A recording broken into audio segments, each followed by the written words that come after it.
नमस्कार दोस्तों, AB classes पे आपका स्वागत है। हम बात कर रहे थे क्लास 11 एनसीईआरटी के अंतर्गत भारत के भौतिक पर्यावरण की, जिसके अंतर्गत अब तक हमने देखा भारत की स्थिति एवं विस्तार के बारे में, भारत की उत्तर पूर्वी पर्वतमाला, विशाल मैदान और प्रायद्वीपीय खंड के बारे में। अपनी इस वीडियो में हम बात करेंगे भारतीय मरुस्थल, तटीय मैदान और द्वीप समूहों के बारे में। तो चलिए शुरू करते हैं। जो भारतीय विशाल मरुस्थल का विस्तार है वो अरावली पहाड़ियों के उत्तर पश्चिम में विस्तृत है। यहाँ पे देखिए, जो हमारा भारतीय मरुस्थल है उसका विस्तार यहाँ पे है, इस क्षेत्र में। जो भारतीय मरुस्थल का भाग है ये काफ़ी ज़्यादा ऊबड़ खाबड़ है और यह एक शुष्क भाग है, यह काफ़ी शुष्क भाग है। यहाँ पे जो वर्षा की मात्रा है वो काफ़ी कम है, यानी अगर हम पूरे भारत की बात करें तो उसके अंतर्गत जो यहाँ पे वर्षा होती है वो काफ़ी कम है, लगभग 150 मिलीमीटर। यहाँ वर्षा की मात्रा कम है और जो वाष्पीकरण की मात्रा है वो काफ़ी ज़्यादा है, इसलिए यहाँ पर जो वनस्पतियाँ उगती हैं, यानी यहाँ पे जो पेड़ पौधे उगते हैं वे काफ़ी सीमित होते हैं, या फिर यह क्षेत्र ज़्यादातर वनस्पति विहीन होता है, यानी यहाँ पर पेड़ पौधों की मात्रा नहीं पाई जाती है। और कुछ पेड़ पौधे जो पाए जाते हैं वो काफ़ी शुष्क होते हैं और उन्हें जल की आवश्यकता काफ़ी कम होती है। मरुस्थल में पाए जाने वाले कुछ पौधे हैं जिनका नाम है नागफनी, बबूल इत्यादि। ठीक है। और यहाँ पे जो पवन होती है उसकी क्रिया ज़्यादा सक्रिय होती है, यानी रेगिस्तानी भाग में रेत की मात्रा अधिक होती है तो जो पवन की क्रिया होती है वो काफ़ी ज़्यादा सक्रिय होती है। इसके अलावा यहाँ पर भौतिक अपक्षय ज़्यादा प्रभावी होता है। भौतिक अपक्षय रेगिस्तानी भाग में ज़्यादा प्रभावी होता है क्योंकि यहाँ पर जल की मात्रा काफ़ी सीमित होती है, इसलिए यहाँ पर भौतिक अपक्षय की क्रिया ज़्यादा प्रभावी होती है। ऐसी मान्यता है कि जो भारत का रेगिस्तानी भाग है वो मेसोजोइक कल्प में जो हमारा मेसोजोइक एरा है ये हमारा तीसरा कल्प है। हमारे पहले कल्प को हम कहते हैं प्रीक्रैम्बियन, दूसरा है पैलोजोइक और तीसरा एरा है हमारा मेसोजोइक। तो ऐसी मान्यता है कि जो हमारा मेसोजोइक कल्प था उसमें हमारा रेगिस्तानी भाग समुद्र में डूबा हुआ था। इसके प्रमाण जो हैं वो आकल क्षेत्र है, राजस्थान के आकल क्षेत्र में स्थित कास्ट जीवाश्म पार्क में इसके प्रमाण मिले हैं। यहाँ पे जो जीवाश्म पाए गए हैं वो समुद्री जीवाश्म हैं और इससे यह बात प्रमाणित होती है कि जो ये रेगिस्तानी भाग है ये कभी समुद्र का हिस्सा था। ठीक है। और जो हमारे रेगिस्तानी भाग है ये प्रायद्वीपीय खंड का हिस्सा है, लेकिन ये काफ़ी शुष्क है, यहाँ पे वर्षा की मात्रा काफ़ी कम होती है, इसलिए यहाँ पर भौतिक अपक्षय और पवन की क्रिया बहुत ही ज़्यादा प्रभावी होती है। और यहाँ पे कुछ पवन निर्मित स्थलाकृतियाँ भी पाई जाती हैं, जैसे रेतीले टीले और छत्रक चट्टानें, बरखान इत्यादि। ठीक है। यहाँ पे जो नदियाँ पाई जाती हैं, यानी भारत के मरुस्थलीय भाग में जो नदियाँ पाई जाती हैं इनका जो समय होता है वो काफ़ी कम होता है। कुछ नदियाँ ऐसी होती हैं जो समुद्र में मिलने से पहले ही इस रेगिस्तान में लुप्त हो जाया करती हैं, जैसे लूनी नदी ये अरब सागर में मिलने से पहले ही थार के मरुस्थल में लुप्त हो जाती है। ठीक है।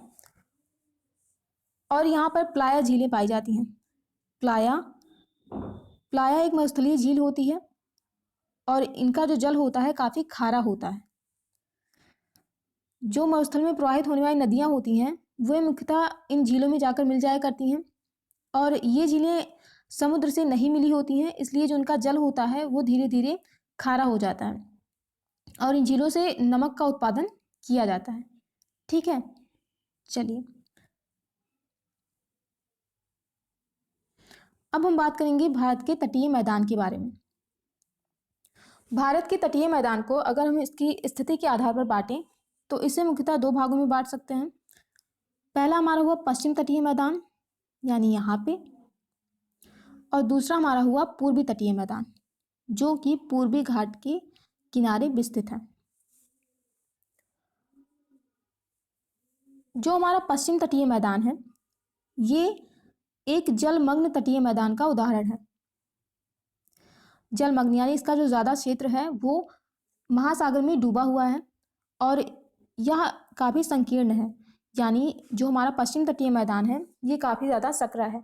सकरा होने के कारण यहाँ पे जो प्राकृतिक पत्तन है उनका विकास अधिक हुआ है, यानी यहाँ पे जो बंदरगाह हैं वो अधिक पाए जाते हैं।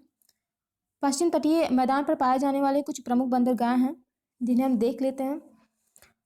कांडला, जो कि गुजरात में स्थित है यहाँ पे। इसके अलावा मुंबई भी एक प्राकृतिक बंदरगाह है। इसके अलावा JLN, ये भी मुंबई में स्थित है, महाराष्ट्र में। JNLN यानी इसका मतलब है जवाहरलाल नेहरू बंदरगाह। मर्मगांव बंदरगाह, मर्मगांव, जो हमारा मर्मगांव बंदरगाह है ये गोवा में स्थित है। इसके अलावा मैंगलोर बंदरगाह, मैंगलोर, जो हमारा मैंगलोर बंदरगाह है ये कर्नाटक में स्थित है और ये मुख्यतः एक लौह अयस्क का निर्यात करने वाला बंदरगाह है। आपको पता है कि जो हमारा कर्नाटक है वो लौह अयस्क के उत्पादन में, कर्नाटक जो है वो लौह अयस्क के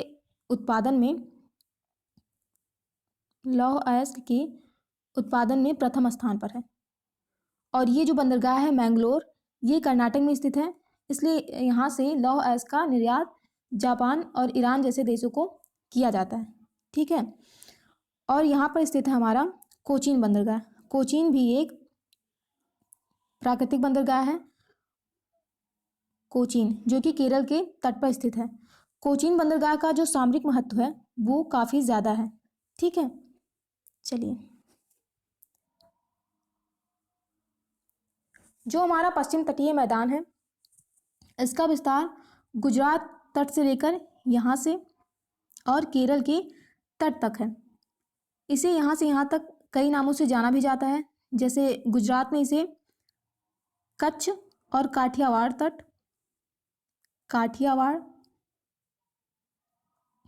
तट,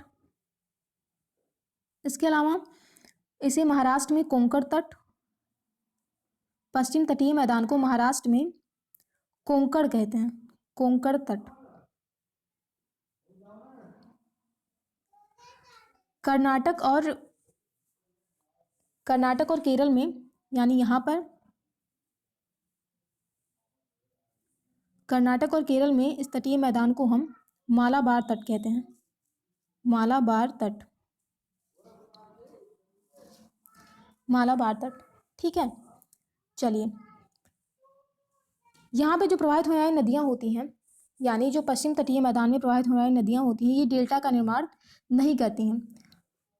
अभी आपने पढ़ा कि जो हमारा पश्चिम तटीय मैदान है ये काफ़ी ज़्यादा सकरा है और डेल्टा के निर्माण के लिए आवश्यक है कि जो नदियों का परिवहन क्षेत्र है वो ज़्यादा हो, तो इसलिए जो यहाँ पे नदियाँ प्रवाहित होती हैं वो डेल्टा का निर्माण नहीं करती हैं। पश्चिम तटीय मैदान की विशेषता ये है कि यहाँ पे कुछ कयाल जैसी स्थलाकृतियाँ पाई जाती हैं। कयाल को हम बैक वाटर भी कहते हैं, बैक वाटर एक ऐसी स्थलाकृति होती है कुछ इस तरह से। मान लीजिए ये रहा हमारा तटीय क्षेत्र, ये, और यहाँ पे जो समुद्री लहरें होती हैं, समुद्री ज्वार भाटा होते हैं, उनके द्वारा एक बैरियर आइलैंड का निर्माण किया जाता है। ठीक है, बैरियर आइलैंड का, और इस बीच वाले भाग में जल भरने से कयाल की उत्पत्ति होती है। तो जो हमारा केरल का तटीय मैदान है यहाँ पे यहाँ पे एक लंबी श्रृंखला के रूप में कयाल पाए जाते हैं। जो हमारा कयाल स्थल रूप होता है ये काफ़ी ज़्यादा आकर्षक होता है और ये पर्यटन को काफ़ी बढ़ावा देता है। इसके अलावा जो हमारा केरल है, यहाँ पे हर साल एक नौका दौड़ का आयोजन किया जाता है जिसे नेहरू नेहरू ट्रॉफी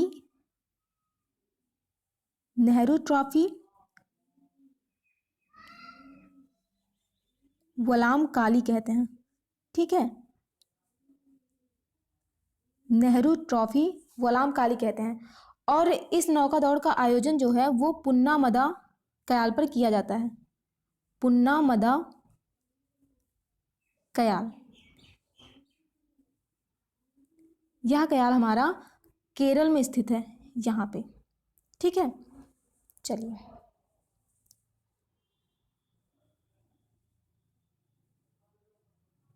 देखिए, अभी हमने देखा कि जो हमारा पश्चिम तटीय मैदान है वो एक जलमग्न तटीय मैदान का उदाहरण है। इसके अलावा इसका जो विस्तार है वो गुजरात से दक्षिण में तथा केरल तट तक विस्तृत है और यहाँ पे पत्तनों और बंदरगाहों का विकास काफ़ी अधिक हुआ है। मालाबार तट की विशेष स्थलाकृति कयाल है जिसे अभी हमने समझा।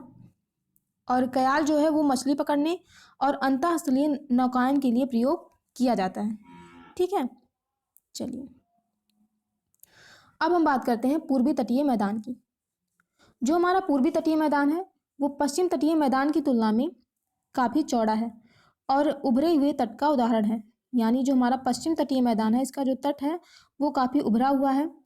उभरा तट होने के कारण यहाँ पर पत्तन और पोताश्रय की संख्या कम है। ठीक है, यहाँ महाद्वीपीय शेल्फ की चौड़ाई 500 किलोमीटर है नदियों द्वारा। और जो पूर्वी तटीय मैदान है यहाँ पर नदियों द्वारा डेल्टा का निर्माण किया जाता है। ठीक है, चलिए इसे हम मैप पर देखते हैं।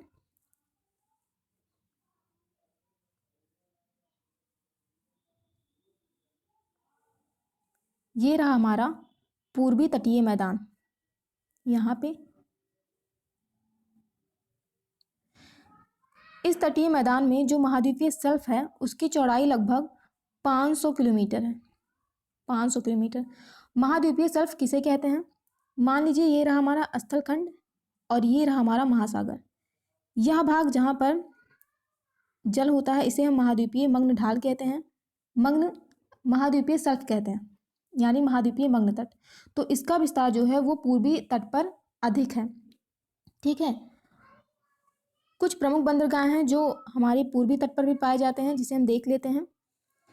चेन्नई बंदरगाह जो है तमिलनाडु में है और ये एक कृत्रिम बंदरगाह है। चेन्नई बंदरगाह एक कृत्रिम बंदरगाह का उदाहरण है। इसके अलावा चेन्नई से उत्तर में एन्नौर बंदरगाह पाया जाता है। एन्नौर बंदरगाह, इस बंदरगाह का निर्माण जो है वो मुख्यतः चेन्नई बंदरगाह के भार को कम करने के लिए किया गया है और यह एक प्राकृतिक बंदरगाह है। ठीक है, जो पूर्वी तट का हमारा सबसे प्रमुख बंदरगाह है वो है विशाखापट्टनम। विशाखापट्टनम बंदरगाह हमारा आंध्र प्रदेश में स्थित है और यहाँ से भी लौह अयस्क का निर्यात किया जाता है। जो हमारी बैलाडीला खान है वो छत्तीसगढ़ में स्थित है और यहाँ से विशाखापट्टनम बंदरगाह की दूरी काफ़ी कम है। तो बैलाडीला खान के लौह अयस्क का जो निर्यात है वो विशाखापट्टनम बंदरगाह से किया जाता है। ठीक है, चलिए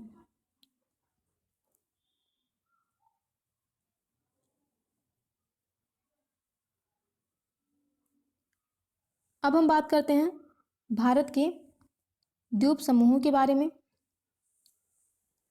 भारत में प्रमुख रूप से 2 द्वीप समूह पाए जाते हैं। पहला हमारा है बंगाल की खाड़ी में और दूसरा अरब सागर में। ठीक है, चलिए बंगाल की खाड़ी में जो द्वीप समूह अरब सागर में जो द्वीप समूह पाया जाता है उसे हम लक्षद्वीप कहते हैं। लक्षद्वीप। और दूसरा जो हमारा द्वीप समूह है उसे हम अंडमान और निकोबार द्वीप समूह कहते हैं, जो कि बंगाल की खाड़ी में पाया जाता है। ठीक है, बंगाल की खाड़ी में पाए जाने वाले द्वीप समूह की जो संख्या है वो 572 है। यानी बंगाल की खाड़ी में जो हमारे द्वीप समूह पाए जाते हैं उनकी जो संख्या है वो 572 है।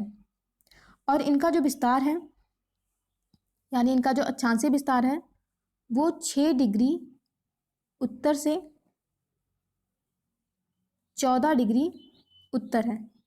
ठीक है, और इनका जो देशांतरीय विस्तार है वो 92 डिग्री पूरब से 94 डिग्री पूरब है। जो भारत का दक्षिणतम बिंदु है जिसे हम इंदिरा पॉइंट कहते हैं, ये निकोबार में ही स्थित है। ठीक है, निकोबार में ही स्थित है। ठीक है,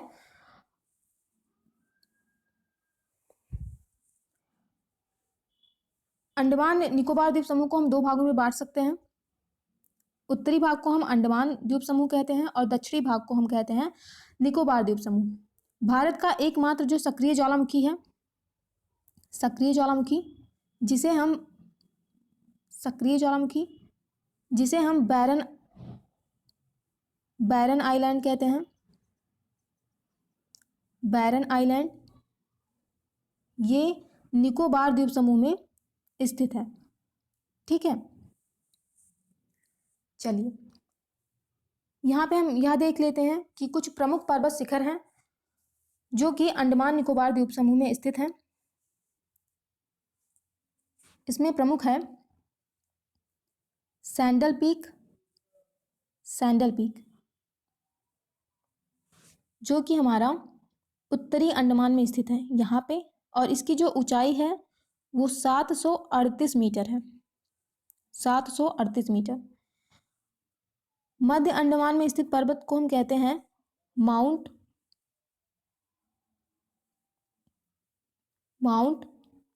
डिओबोली। ठीक है, और इसकी जो ऊंचाई है वो लगभग 515 मीटर है। हमारी जो तीसरी चोटी है वो दक्षिण अंडमान में पाई जाती है। दक्षिण अंडमान में इसे कहते हैं माउंट कोयो। इसकी जो ऊंचाई है वो 460 मीटर है। ठीक है, जो हमारी चौथी चोटी है वो छोटे अंडमान में पाई जाती है, और माउंट थुलियर नाम की जो चोटी है, माउंट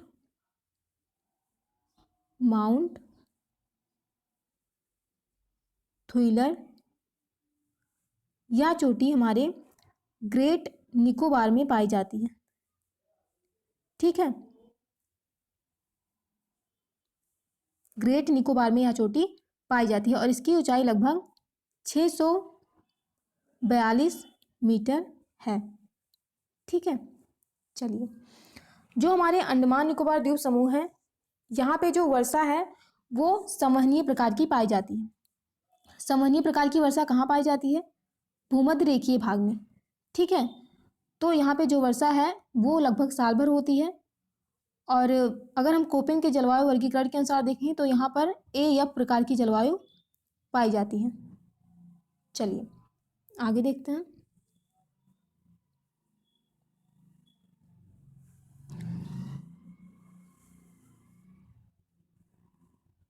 यहाँ देखिए, बंगाल की आपने अभी देखा कि जो द्वीपों की संख्या है वो 572 है।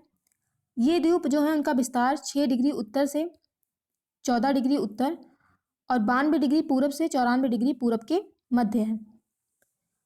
बंगाल की खाड़ी में स्थित द्वीपों को हम दो भागों में बांट सकते हैं, अंडमान द्वीप समूह और निकोबार द्वीप समूह। और यहाँ की जो वनस्पति है वो भूमध्य रेखीय प्रकार की है। ठीक है, क्योंकि वहाँ पर वर्षा संवहनीय प्रकार की होती है। ठीक है, चलिए अब हम अरब सागर की द्वीपों को देख लेते हैं।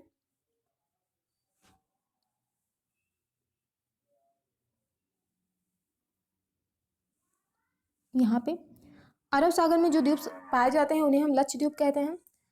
इसमें मुख्यतः दो द्वीप शामिल हैं, लक्षद्वीप और मिनिकॉय। अगर हम अरब सागर में पाए जाने वाले द्वीपों को दो बराबर भागों में बांटें तो जो 11 डिग्री चैनल है, यानी जो 11 डिग्री अक्षांशीय रेखा है, वो लक्षद्वीप को दो बराबर भागों में बांटती है। ठीक है, यहाँ पाए जाने वाले कुछ प्रमुख द्वीप हैं, जैसे अमीनी द्वीप,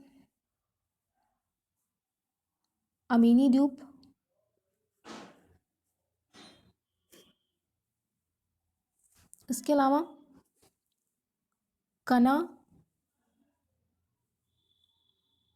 कनानोरे द्वीप। ठीक है, चलिए आगे देखते हैं।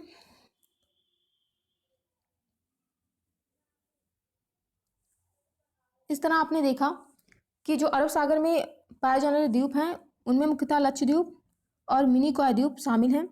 जो हमारा लक्षद्वीप है, यहाँ यह एक प्रवाल निर्मित द्वीप है, यानी इस द्वीप की जो उत्पत्ति है वो प्रवालों द्वारा हुई है और यहाँ पे कृषि कार्य नहीं होता है, इसलिए यहाँ की जो जनजातियाँ होती हैं वह मुख्यतः समुद्री उत्पादों पर निर्भर होती हैं।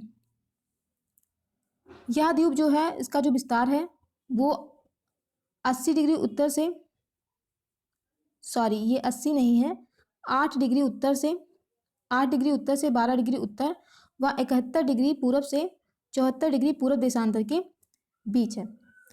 तो आज के डिस्कशन में बस इतना ही। अपने अगले चैप्टर में हम बात करेंगे भारत के अफवाह तंत्र के बारे में। तब तक के लिए bye. Thank you for watching. Thank you so much.